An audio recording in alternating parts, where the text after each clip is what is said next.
Dans la campagne, la vieille ferme de Matorujo demeurait aveugle, sculptée en noir contre la lumière du crépuscule, seule tache dans le profil évidé de la plaine. Les 4 hommes arrivèrent dans une vieille Mercedes. La route était sèche et creusée, pauvre route de campagne. De la ferme, Manuel Roca les vit. Il s'approcha de la fenêtre. D'abord il vit la colonne de poussière s'élever au-dessus de la ligne des maïs, puis il entendit le bruit du moteur. Plus personne n'avait de voiture dans le coin. Manuel Roca le savait. Il vit la Mercedes apparaître au loin, puis se perdre derrière une rangée de chênes. Ensuite il ne regarda plus. Il revint vers la table et mit la main sur la tête de sa fille. « Lève-toi, » lui dit-il. Il prit une clé dans sa poche, la posa sur la table et fit un signe de tête à son fils. « Tout de suite, » dit son fils. C'étaient des enfants. 2 enfants.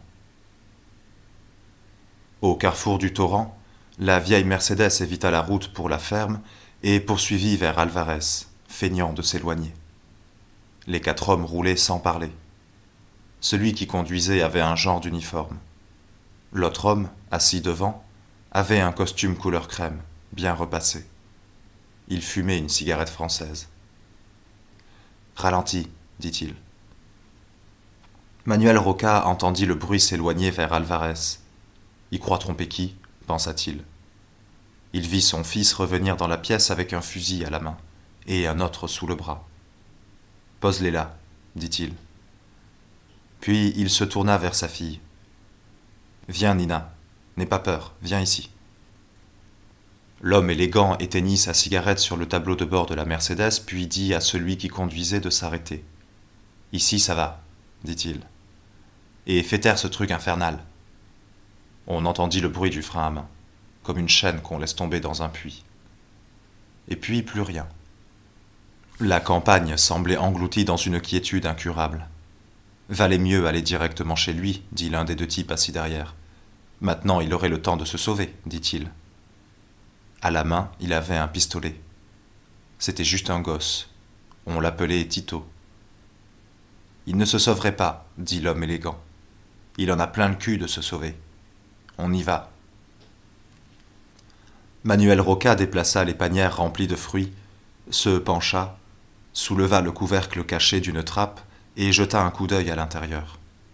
Ce n'était guère plus qu'un grand trou creusé dans la terre. On aurait dit la tanière d'un animal. « Écoute-moi, Nina. Tout à l'heure, des gens vont venir, et je ne veux pas qu'ils te voient. Tu dois te cacher là-dedans. Le mieux, c'est que tu te caches là-dedans et que tu attendes qu'ils s'en aillent. Tu as compris ? Oui. Tu dois juste te tenir tranquille là-dessous. Quoi qu'il arrive, tu ne dois pas sortir, tu ne dois pas bouger, tu dois juste rester tranquille et attendre.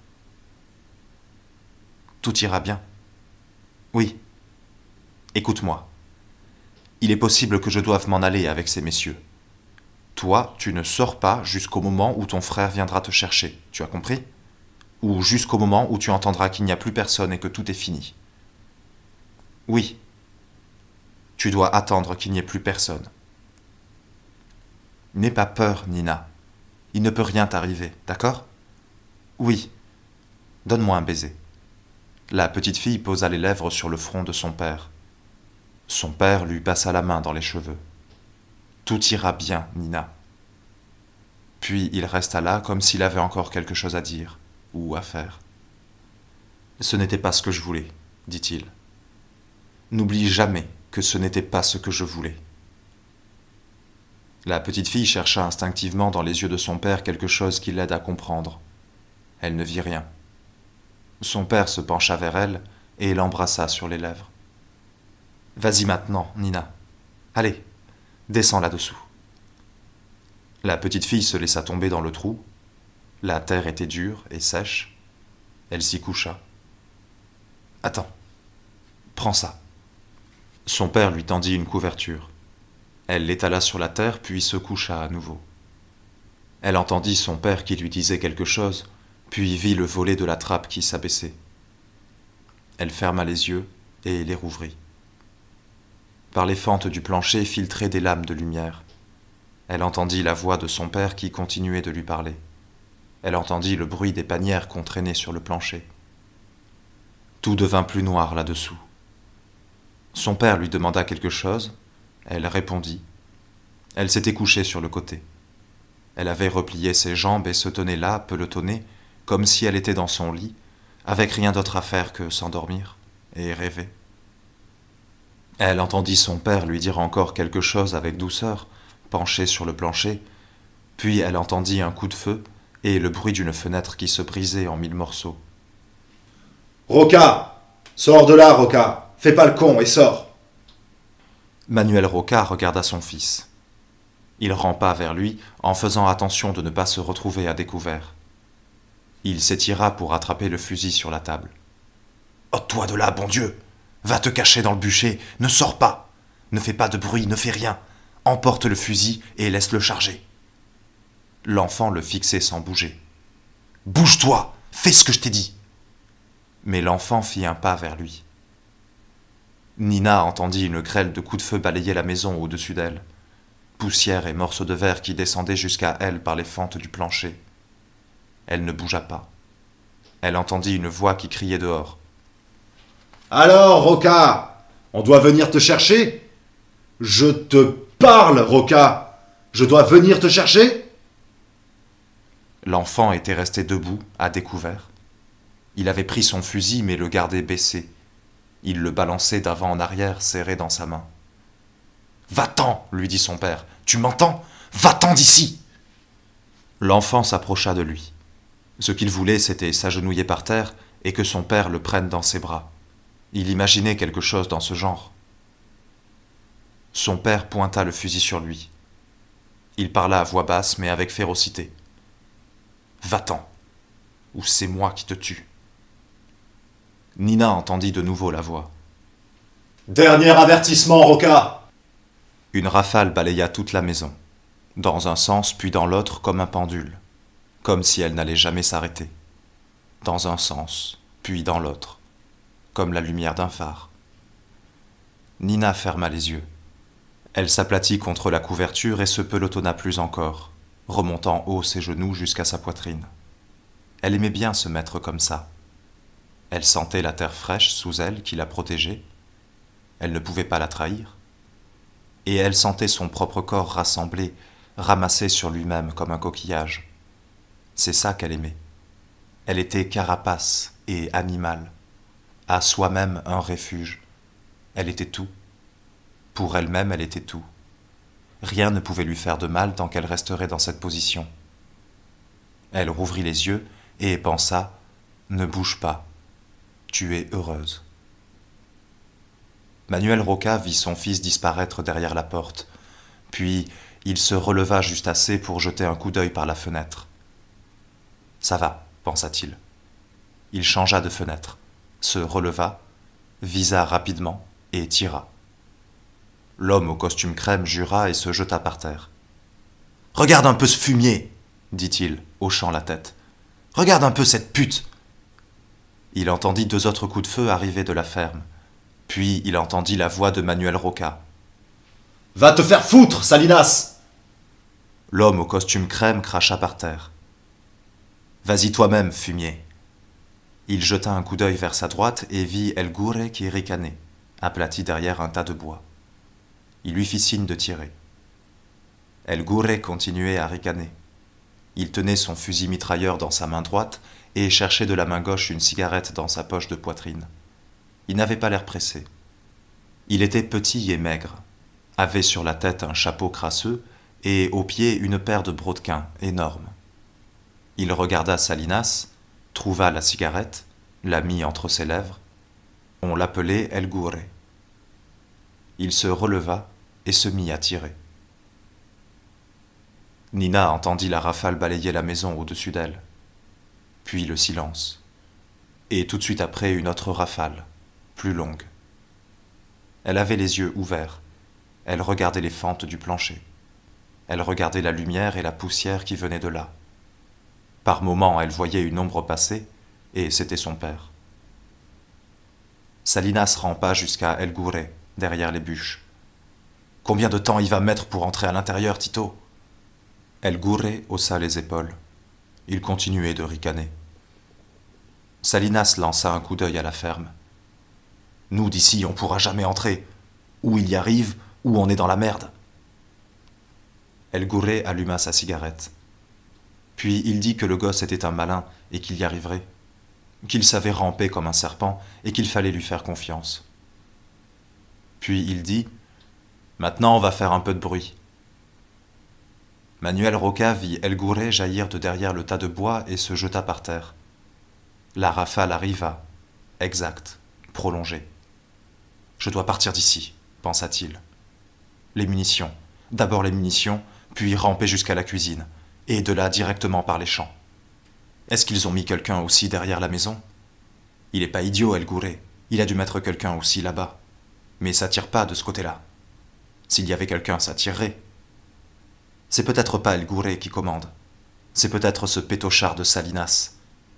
Reste donc derrière ton bureau, Salinas. Tu sais faire que ça. Va te faire foutre. D'abord les munitions. El Gurre tirait. Les munitions et le fric. Peut-être que j'arriverai à partir avec le fric. J'aurais dû me tailler tout de suite. C'est ça que j'aurais dû faire. Quel con. Maintenant, il faut que je parte d'ici. Si seulement il pouvait s'arrêter un peu. Où est-ce qu'il a bien pu trouver un fusil mitrailleur? Ils ont une voiture et un fusil mitrailleur. Trop d'honneur, Salinas. Les munitions. Maintenant, le fric. El Gurre tirait. Nina entendait les fenêtres se pulvériser sous les coups du fusil mitrailleur, puis des lames de silence, entre deux rafales. Dans le silence, l'ombre de son père qui rampait au milieu des débris de verre. De la main, elle arrangea sa jupe. Elle ressemblait à un artisan occupé à terminer un travail. Recroquevillée sur le côté, elle se mit à effacer l'une après l'autre les imprécisions. Elle superposa ses pieds jusqu'à sentir ses jambes parfaitement jumelles, ses deux cuisses délicatement jointes, ses genoux comme deux tasses en équilibre l'une sur l'autre, ses chevilles séparées par un rien. Elle vérifia à nouveau la symétrie des chaussures, accouplées comme dans une vitrine, mais sur le côté, comme couchées. Tu aurais pu dire de fatigue. Elle aimait cet ordre. Si tu es un coquillage, c'est important l'ordre. Si tu es carapace et animal, tout doit être parfait. L'exactitude te sauvera. Elle entendit s'éteindre le piaulement d'une rafale très longue, et aussitôt après la voix d'un garçon. « Lâche ce fusil, Roca !» Manuel Roca tourna la tête. Il vit Tito debout, à quelques mètres de lui, qui lui pointait un pistolet dessus. « Ne bouge pas, et jette ce fusil. » De l'extérieur partit une autre rafale, mais le garçon ne bougea pas. Il resta là, debout, le pistolet pointé. Sous cette pluie de coups, ils restèrent tous les deux immobiles à se fixer, comme un même animal qui aurait cessé de respirer. Manuel Roca, à moitié couché sur le sol, fixa dans les yeux le garçon, debout à découvert. Il essaya de comprendre si c'était un gosse ou un soldat, si c'était la 1000e fois ou la première, et s'il y avait un cerveau au bout de ce pistolet, ou juste l'aveuglement d'un instinct. Il vit le canon du pistolet trembler imperceptiblement, comme s'il dessinait dans l'air un gribouillis minuscule. « Calme-toi, mon garçon, dit-il. » Lentement, il posa le fusil par terre. D'un coup de pied, il l'envoya vers le milieu de la pièce. « Tout va bien, mon gars, dit-il. » Tito continuait à le fixer. « Ta gueule, Roca, et bouge pas. » Une autre rafale arriva. El Gurre travaillait avec méthode. Le garçon attendit qu'il finisse sans baisser le pistolet ni les yeux. Quand le silence revint, il jeta un regard en direction de la fenêtre. « Salinas, je l'ai! Arrêtez de tirer, je l'ai !» Et un instant plus tard, « C'est moi, Tito! Je l'ai! » « Il y est arrivé! »« Putain !» dit Salinas. El Gurre fit une sorte de sourire, sans se retourner.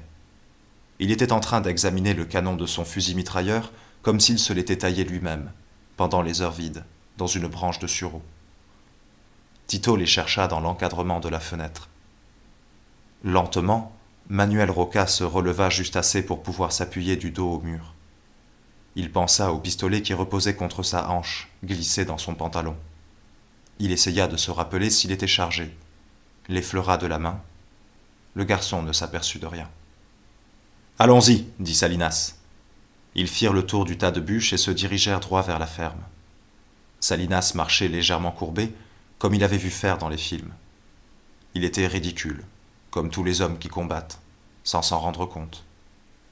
Ils traversaient la cour quand ils entendirent de l'intérieur un coup de pistolet. El Gurre partit en courant, arriva devant la porte de la ferme et l'ouvrit d'un coup de pied. D'un coup de pied, il avait enfoncé la porte de son écurie 3 ans plus tôt. Puis il était entré, et il avait vu sa femme pendue à la charpente et ses 2 filles tondues, les cuisses souillées de sang. Il ouvrit la porte d'un coup de pied, entra et vit Tito, debout, le pistolet pointé vers un coin de la pièce. « J'ai été obligé. Il a un pistolet, dit le garçon. » El Gurre regarda dans le coin. Roca était étendu, couché sur le dos. Il saignait du bras. « Je crois qu'il a un pistolet, dit encore le garçon. Caché quelque part, ajouta-t-il. El Gurre s'approcha de Manuel Roca. Il regarda la blessure à son bras, puis regarda l'homme bien en face. « Salut Roca, dit-il. Il posa sa chaussure sur le bras blessé de Roca et commença à appuyer. Roca hurla de douleur et se retourna sur lui-même. Le pistolet glissa de son pantalon. El Gurre se pencha pour le ramasser. « Bien joué, mon gars, dit-il. » Tito acquiesça. Il s'aperçut qu'il avait encore le bras tendu devant lui et le pistolet au poing, toujours pointé sur Roca. Il l'abaissa. Il sentit ses doigts se relâcher autour de la crosse du pistolet. Il avait mal à toute la main, comme s'il avait donné des coups de poing dans le mur. « Calme-toi, pensa-t-il. Nina se rappela cette chanson qui commençait par « Compte les nuages et le temps viendra ». Après, ça parlait d'un aigle, et ça finissait toujours avec les nombres, les uns après les autres, de 1 jusqu'à 10. Mais on pouvait aussi compter jusqu'à 100 ou à 1000. Une fois, elle avait même compté jusqu'à 243. Elle pensa qu'elle allait se lever et qu'elle irait voir qui étaient ces hommes et ce qu'ils voulaient. Elle chanterait toute la chanson et ensuite elle se lèverait. Si elle n'arrivait pas à ouvrir la trappe, elle crierait et son père viendrait la chercher. Mais elle resta comme ça, couchée sur le côté, les genoux remontés vers la poitrine, les chaussures en équilibre l'une sur l'autre, la joue qui sentait la fraîcheur de la terre à travers la laine rêche de la couverture. Elle se mit à chanter cette chanson, avec une toute petite voix. Compte les nuages, et le temps viendra. « On se retrouve, docteur, dit Salinas. Manuel Roca le regarda sans rien dire. Il pressait un chiffon contre sa blessure. Il l'avait fait asseoir au milieu de la pièce sur une caisse en bois. El Gurre se tenait derrière lui, quelque part, serrant son fusil mitrailleur. Le garçon, il l'avait mis devant la porte. Il surveillait que personne ne vienne dehors, et de temps en temps se retournait et regardait ce qui se passait dans la pièce. Salinas, lui, marchait de long en large, une cigarette allumée au bout des doigts, française. « Tu m'as fait perdre beaucoup de temps, tu sais, dit-il. Manuel Roca leva les yeux vers lui. « Tu es fou, Salinas. 300 kilomètres pour venir te débusquer jusqu'ici, ça fait un sacré chemin. Dis-moi ce que tu veux et va-t'en. » « Ce que je veux ? Tu veux quoi, Salinas ?» Salinas rit. « C'est toi que je veux, docteur. »« Tu es fou, la guerre est finie. »« Qu'est-ce que tu as dit ? » ?»« La guerre est finie !» Salinas se pencha sur Manuel Roca. « C'est le vainqueur qui le décide si une guerre est finie. » Manuel Roca hocha la tête. « Tu lis trop de romans, Salinas. La guerre est finie, c'est tout. Tu veux pas le comprendre ? Pas la tienne, pas la mienne, docteur. » Alors Manuel Roca se mit à hurler qu'il n'avait pas intérêt à le toucher, qu'ils finiraient tous en prison, qu'on les attraperait et qu'ils passeraient le reste de leur vie à pourrir dans une cellule. Il hurla au garçon, est-ce qu'il aimerait ça, vieillir derrière les barreaux, à compter les heures et faire des pipes à des fumiers d'assassins ? Le garçon le regarda sans répondre. « Alors Manuel Roca lui hurla qu'il était un imbécile, qu'ils étaient en train de le baiser et de lui bousiller sa vie. Mais le garçon ne dit rien. Salinas riait. Il regardait El Gouré et il riait, avec l'air de bien s'amuser. À la fin, il redevint sérieux, se plaça devant Manuel Roca et lui dit de se taire, une fois pour toutes. Il glissa la main à l'intérieur de sa poche et en sortit un pistolet. Puis il dit à Roca qu'il ne devait pas s'inquiéter pour eux, que personne ne le saurait jamais. « Tu disparaîtras dans le néant et on n'en parlera plus. Tes copains t'ont abandonné, Roca, et les miens sont très occupés. En te tuant, on fait juste un grand plaisir à tout le monde. T'es fichu, docteur. » « Vous êtes fou !»« Qu'est-ce que tu dis ? Vous êtes fou ! Redis-moi ça, docteur. J'aime bien t'entendre parler de folie. Va te faire foutre, Salinas !» Salinas fit basculer le cran de sûreté du pistolet. « Alors écoute-moi, docteur. Tu sais combien de fois j'ai tiré, moi, en 4 ans de guerre ? 2 fois. J'aime pas tirer. J'aime pas les armes. J'ai jamais voulu en porter sur moi. Ça m'amuse pas de tuer. J'ai fait ma guerre assis derrière un bureau. Salinas le rat. Tu te rappelles ? C'est comme ça qu'ils m'appelaient tes copains. Je les ai tous baisés l'un après l'autre. Je déchiffrais leurs messages en code et je leur collais mes espions aux couilles. Ils me méprisaient, mais moi je leur baisais la gueule. Ça a duré 4 ans comme ça. Mais la vérité c'est que j'ai tiré seulement 2 fois. Une fois c'était la nuit. J'ai tiré dans le noir contre personne. L'autre c'était le dernier jour de la guerre. J'ai tiré sur mon frère. Écoute-moi bien. On est entré dans cet hôpital avant que l'armée arrive. On voulait y entrer, nous, pour vous tuer tous. Mais on vous a pas trouvé. Vous vous étiez tirés, hein ? Vous aviez senti ça dans l'air. Vous avez ôté vos blouses blanches de tortionnaires et vous vous êtes sauvés en laissant tout là, tel quel. Des lits partout, même dans les couloirs. Des malades partout. Mais je me souviens très bien, moi. On n'entendait pas une plainte, pas un bruit, rien. Ça, je l'oublierai jamais. Il y avait un silence total.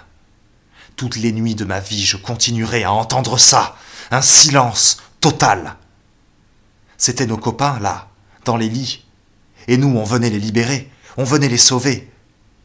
Mais quand on est arrivé, ils nous ont accueillis en silence. Et c'est parce qu'ils n'avaient même pas la force de se plaindre. Et pour tout dire, ils n'avaient plus envie d'être vivants. Ils voulaient pas être sauvés. C'est ça la vérité. Vous les aviez mis dans un tel état qu'ils voulaient seulement mourir le plus vite possible. Ils voulaient pas qu'on les sauve. Ils voulaient qu'on les tue. J'ai trouvé mon frère dans un lit au milieu des autres, en bas de la chapelle. Il m'a regardé comme si j'étais un mirage, très loin. J'ai essayé de lui dire, j'ai essayé de lui parler, mais il ne répondait pas.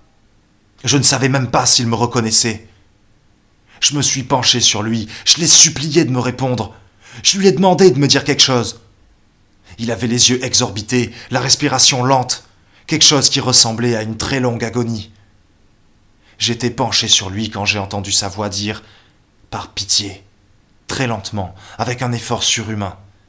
Une voix qui semblait arriver de l'enfer. Rien à voir avec sa voix. Mon frère avait une voix de stentor. Quand il parlait, on aurait dit qu'il riait. Mais cette voix-là, c'était autre chose. Il a dit lentement « Par pitié ». Et juste un peu après, il a dit encore « Tue-moi ». Ses yeux étaient sans expression. Rien. C'était comme les yeux d'un autre. Son corps était immobile. Il y avait seulement cette respiration très lente qui se soulevait et retombait. Je lui ai dit que j'allais l'emmener loin d'ici. Que tout ça c'était fini et que j'allais m'occuper de lui. Maintenant. Mais on aurait dit qu'il avait replongé dans son enfer. Il était reparti d'où il venait. Il avait dit ce qu'il avait à dire et s'en était retourné dans son cauchemar. Qu'est-ce que je pouvais faire ? Je me suis demandé comment je pouvais l'emmener loin de là. J'ai regardé autour pour trouver de l'aide. Je voulais l'emmener loin de là, c'était sûr. Pourtant, j'arrivais pas à bouger. J'arrivais plus à bouger. Je sais pas combien de temps il s'est écoulé. Je me souviens qu'à un moment, je me suis retourné et j'ai vu El Blanco à quelques mètres de moi. Il était debout, près d'un lit, son fusil mitrailleur à l'épaule. Et ce qu'il était en train de faire, c'était d'appuyer un oreiller sur la tête de ce garçon, couché là, dans ce lit. Il pleurait, El Blanco. et il appuyait sur l'oreiller dans le silence de la chapelle. On entendait seulement ses sanglots. Le garçon ne bougeait même pas, il ne faisait aucun bruit, mais El Blanco, lui, il sanglotait comme un môme. Et puis il a soulevé l'oreiller, et du bout des doigts, il a fermé les yeux du garçon. Et alors il m'a regardé, je le regardais, et lui il m'a regardé. J'avais envie de lui dire « Mais qu'est-ce que tu fais ?» Pourtant rien n'est sorti. Et à ce moment-là, quelqu'un est entré en disant que l'armée arrivait, qu'il fallait décamper. Je me suis senti perdu. Je voulais pas qu'on me trouve là. J'entendais le bruit des autres qui couraient dans le couloir. Alors j'ai ôté l'oreiller sous la tête de mon frère, avec douceur. Je suis resté là un peu à regarder ses yeux atroces. J'ai posé l'oreiller sur sa figure et commencé à appuyer, penché sur mon frère. J'appuyais des deux mains sur l'oreiller et je sentais les os du visage de mon frère, là, dessous sous mes mains. On peut demander à personne de faire une chose pareille. On pouvait pas me demander ça. J'ai essayé de tenir bon, mais à un certain moment j'ai lâché, j'ai tout soulevé. Mon frère respirait encore, mais comme quelque chose qui creusait pour s'en aller chercher de l'air jusqu'au fond de l'enfer. C'était terrible. Ses yeux immobiles, et puis ce râle. Je le regardais et je me suis rendu compte que j'étais en train de crier. J'entendais ma voix qui criait, mais comme de loin, comme une plainte monotone et épuisante. Impossible de la retenir, ça sortait.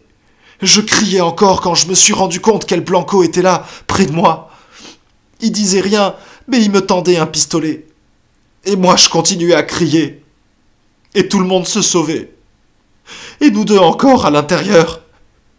Et il m'a tendu le pistolet. Je l'ai pris, j'ai appuyé le canon sur sa tête de mon frère, en criant toujours. Et j'ai tiré. Regarde-moi, Roca. Je tire, regarde-moi. Pendant la guerre, j'ai tiré 2 fois. La première, c'était la nuit, contre personne. La seconde, j'ai tiré à bout portant, sur mon frère. Je veux te dire une chose. Je tirerai une autre fois encore. La dernière. Alors Roca commença à crier.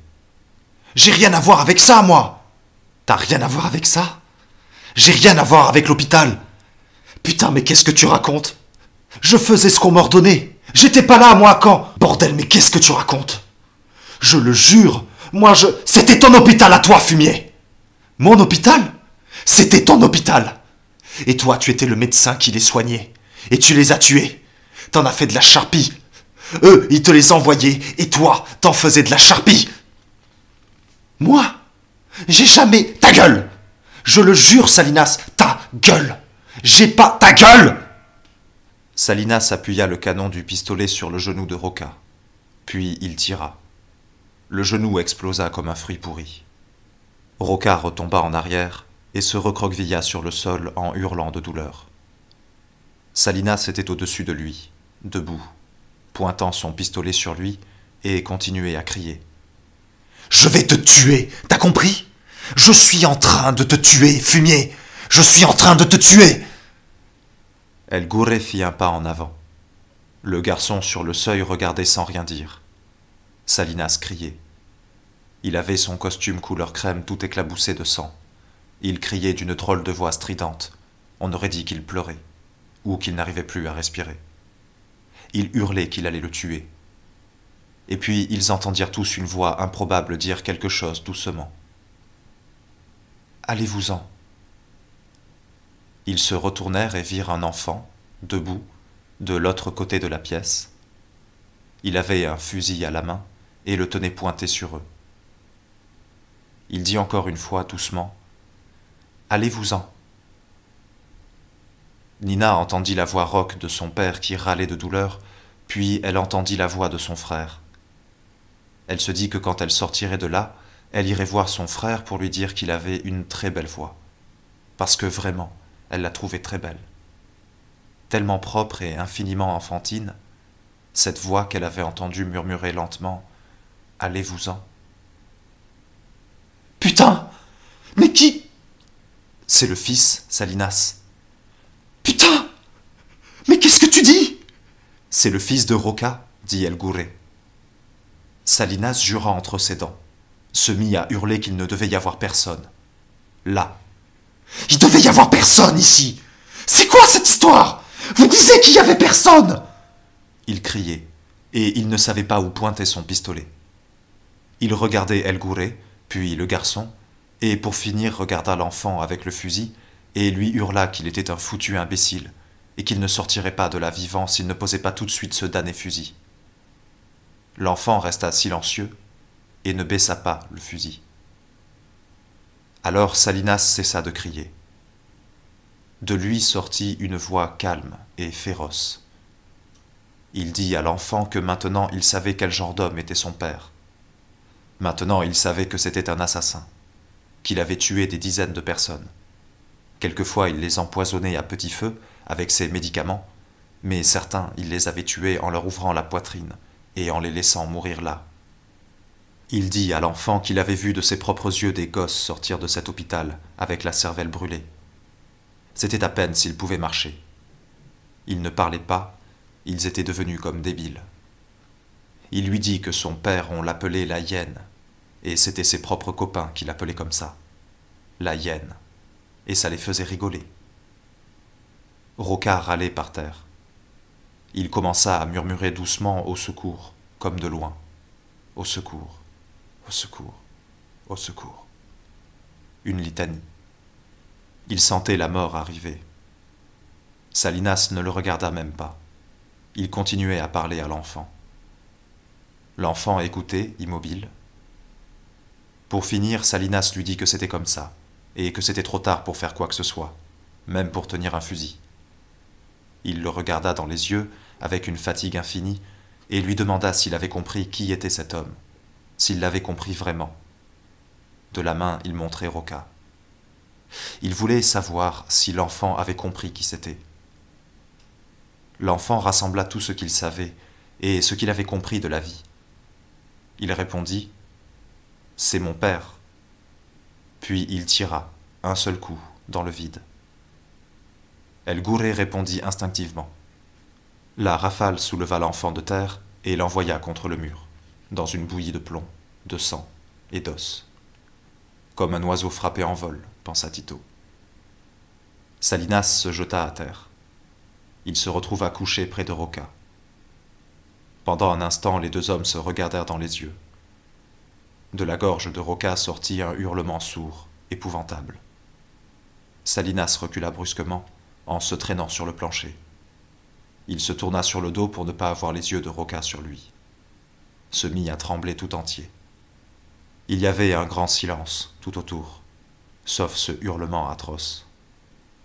Salinas se releva sur les coudes et regarda vers le fond de la pièce. Le corps de l'enfant était là, appuyé contre le mur, haché par les balles du fusil mitrailleur, ouvert sur ses blessures. Le fusil avait volé dans un coin. Salinas vit que l'enfant avait la tête renversée, et dans sa bouche ouverte il vit les petites dents blanches, bien rangées, et blanches. Alors il se laissa retomber en arrière, sur le dos. Il avait dans les yeux les poutres alignées du plafond, bois noir, vieux. Il tremblait de partout, n'arrivait pas à garder ses mains immobiles, ni ses jambes, rien. Tito fit 2 pas vers lui. El Gouré l'arrêta d'un geste. Roca hurlait d'un hurlement sale, un hurlement de mort. Salinas dit doucement « Fais-lui arrêter ça ». Il le dit en essayant d'empêcher ses dents de claquer comme devenues folles. El Gouré chercha son regard pour comprendre ce qu'il voulait. Les yeux de Salinas fixaient le plafond, poutre alignée en bois noir, vieux. « Fais-lui arrêter ça !» répéta-t-il. El Gouré fit un pas en avant. Roca hurlait, couché dans son sang, la bouche atrocement grande ouverte. El Gouré lui enfila le canon du fusil mitrailleur dans la gorge. Roca continua à hurler, contre l'acier chaud du canon. El Gouré tira, une rafale courte, sèche, la dernière de sa guerre. « Fais-lui arrêter ça !» dit encore Salinas. Nina entendit un silence qui faisait peur. Alors elle joignit les mains et les glissa entre ses jambes. Elle se plia encore plus en rapprochant ses genoux de sa tête. Elle se dit que maintenant tout serait fini. Son père allait venir la chercher et ils allaient dîner. Elle se dit que cette histoire, il n'en parlerait plus et que bientôt il l'aurait oubliée. Elle se dit ça parce que c'était une petite fille et qu'elle ne pouvait pas encore savoir. La fille, dit El Gouré. Il tenait Salinas par le bras pour qu'il reste debout. Il lui dit doucement, la fille. Salinas avait un regard vide, terrible. Quelle fille? La fille de Roca. Si le môme y était, elle doit être là, elle aussi. Salinas grogna quelque chose, puis d'un geste brusque, il éloigna El Gouré, s'appuya à la table pour tenir debout. Il avait les chaussures qui trempaient dans le sang de Roca. El Gouré fit un signe à Tito, puis se dirigea vers la cuisine. En passant devant l'enfant, il se pencha un instant et lui ferma les yeux. Pas comme un père, comme quelqu'un qui éteint la lumière en sortant de la pièce. Tito pensa aux yeux de son père. Un jour, des gens avaient frappé à la porte chez lui. Tito ne les avait jamais vus auparavant, mais ils lui dirent qu'ils avaient un message pour lui. Et puis ils lui avaient tendu un sachet en tissu. Tito l'avait ouvert, et à l'intérieur il y avait les yeux de son père. « À toi de voir de quel côté tu veux être, mon garçon, » ils avaient dit, et ils étaient partis. Tito vit un rideau fermé de l'autre côté de la chambre. Il ôta le cran de sûreté à son pistolet et s'approcha. Il écarta le rideau, entra dans la petite pièce. Il y avait un grand désordre. Des chaises renversées, des malles, des outils agricoles et des panières remplis de fruits à moitié pourris. Il y avait une forte odeur de quelque chose d'avarié et d'humidité. Sur le plancher, la poussière était bizarre, comme si on y avait traîné les pieds ou autre chose. On entendait El Gouré à l'autre bout de la maison qui tapait sur les murs avec son fusil mitrailleur pour chercher des portes cachées. Salinas était sûrement toujours là, appuyé sur la table, à trembler. Tito déplaça une panière de fruits. Il reconnut sur le plancher la forme d'une trappe. Il tapa un grand coup par terre avec sa botte pour entendre quel bruit ça faisait. Il déplaça 2 autres panières. C'était une petite trappe, découpée avec soin. Tito leva les yeux. Par une petite fenêtre, on voyait dehors l'obscurité. Il ne s'était même pas rendu compte qu'il faisait déjà nuit. Il se dit qu'il était temps d'en partir de cet endroit. Puis il s'agenouilla sur le sol et souleva le volet de la trappe.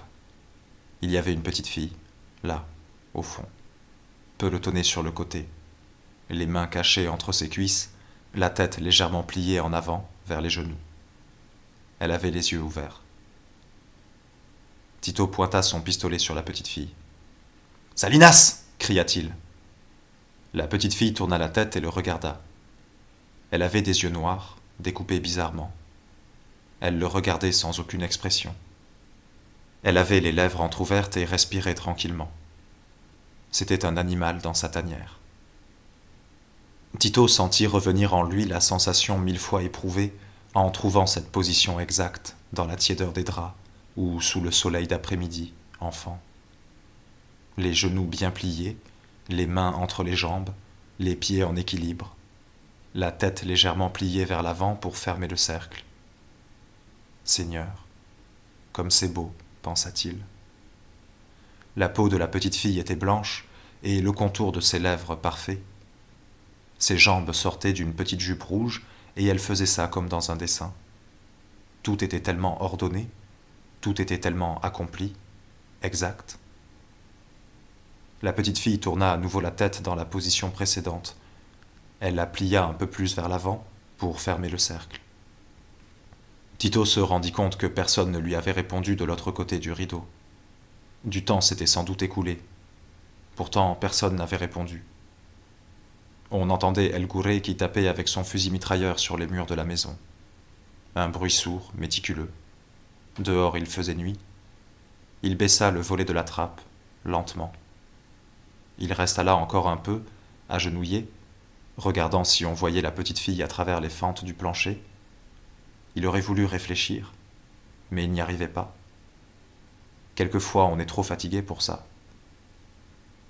Il se leva, remit les panières en place. Il sentait son cœur battre à ses tempes. Ils sortirent dans la nuit comme s'ils étaient saouls. El Gouré soutenait Salinas en le poussant vers l'avant. Tito marchait derrière eux.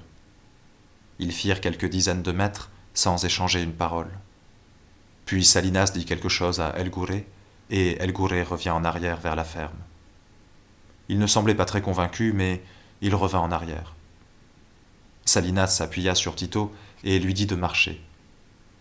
Ils passèrent près du tas de bois et laissèrent la route pour prendre un sentier qui s'en allait à travers champs. Il y avait un grand silence tout autour. Et c'est pour cette raison aussi que Tito fut incapable de dire la phrase qu'il avait dans la tête et qu'il avait décidé de dire.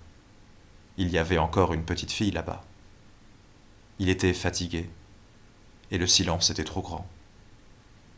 Salinas s'arrêta. Il tremblait et avait énormément de mal à marcher. Tito lui dit quelque chose doucement, puis se retourna et jeta un regard en arrière vers la ferme. Il vit El Gouré courir dans leur direction, et il vit que la ferme derrière lui déchirait la nuit, embrasée dans un incendie qui était en train de la dévorer. Des flammes sortaient de partout, et un nuage de fumée noire montait lentement dans la nuit. Tito s'écarta de Salinas et resta là, pétrifié, à regarder. El Gouré les rejoignit et dit sans s'arrêter « Allons-y, mon gars !» Mais Tito ne bougea pas. « Bon Dieu, mais qu'est-ce que t'as fait ?» dit-il. El Gouré essayait d'entraîner Salinas. Il répéta qu'il fallait y aller. Alors Tito l'attrapa par le col et commença à lui hurler dans la figure. « Bon Dieu, mais qu'est-ce que t'as fait ?»« Calme-toi, mon gars !» dit El Gouré. Mais Tito ne s'arrêtait pas. Il se mit à hurler de plus en plus fort. « Bon Dieu, mais qu'est-ce que t'as fait ?» en secouant El Gouré comme un pantin. « Bon Dieu, mais qu'est-ce que t'as fait ?» Il l'avait soulevé de terre et il n'arrêtait pas de le secouer en l'air jusqu'à ce que Salinas se mette à hurler à son tour. « Arrête, immédiatement, mon gars !» On aurait dit 3 fous abandonnés sur une scène éteinte. « Assez maintenant !» d'un théâtre en ruine. Pour finir, ils entraînèrent Tito de force. Les lueurs de l'incendie illuminaient la nuit. Ils traversèrent un champ et descendirent jusqu'à la route, en suivant la trace de l'ancien Rio. Quand ils arrivèrent en vue de la vieille Mercedes, El Gouré mit une main sur l'épaule de Tito et lui dit doucement qu'il s'était bien débrouillé et que maintenant tout était fini. Mais Tito n'arrêtait pas de répéter cette phrase. Il ne hurlait pas, il disait ça doucement d'une voix d'enfant. « Bon Dieu, mais qu'est-ce qu'on a fait ? Bon Dieu, mais qu'est-ce qu'on a fait ? Bon Dieu, mais qu'est-ce qu'on a fait ?»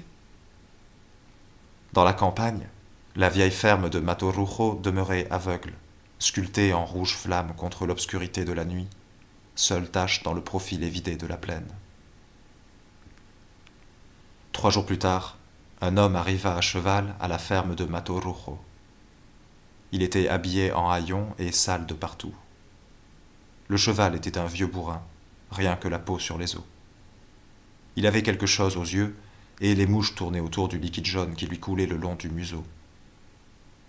L'homme vit les murs de la ferme qui étaient là, debout, noircis et inutiles, au milieu d'un énorme brasier éteint. On aurait dit les quelques dents restées dans la bouche d'un vieux. L'incendie avait pris aussi un grand chêne qui faisait de l'ombre à la maison depuis des années. Comme une griffe noire, il puait le malheur. L'homme resta en selle. Il fit un peu le tour de la ferme, au pas. Il s'approcha du puits et, sans descendre de cheval, détacha le seau et le laissa tomber. Il entendit la claque de la tôle contre l'eau. Il leva les yeux vers la ferme. Il vit qu'assise par terre, appuyée à ce qui restait de mur, il y avait une petite fille. Elle était en train de le fixer, de 2 yeux immobiles qui brillaient au milieu de son visage sali par la fumée. Elle avait une petite jupe rouge. Elle avait des égratignures partout, ou des blessures. L'homme remonta le seau du puits. L'eau était noirâtre. Il y tourna un peu une cuillère en étain, mais le noir ne partait pas. Il remplit la cuillère, la porta à ses lèvres et but une longue gorgée. Il regarda encore l'eau du seau, cracha dedans, puis posa le tout sur le bord du puits et pressa les talons contre le ventre de son cheval. Il arriva près de la petite fille.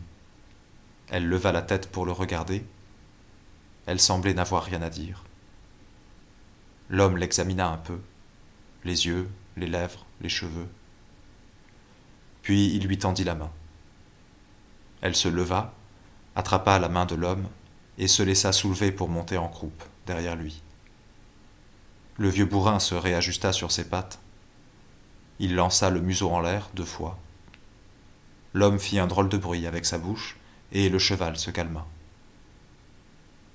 Pendant qu'il s'éloignait de la ferme, au pas, sous un soleil féroce, la petite fille laissa tomber sa tête en avant et, appuyant son front contre le dos trempé de sueur de l'homme, elle s'endormit.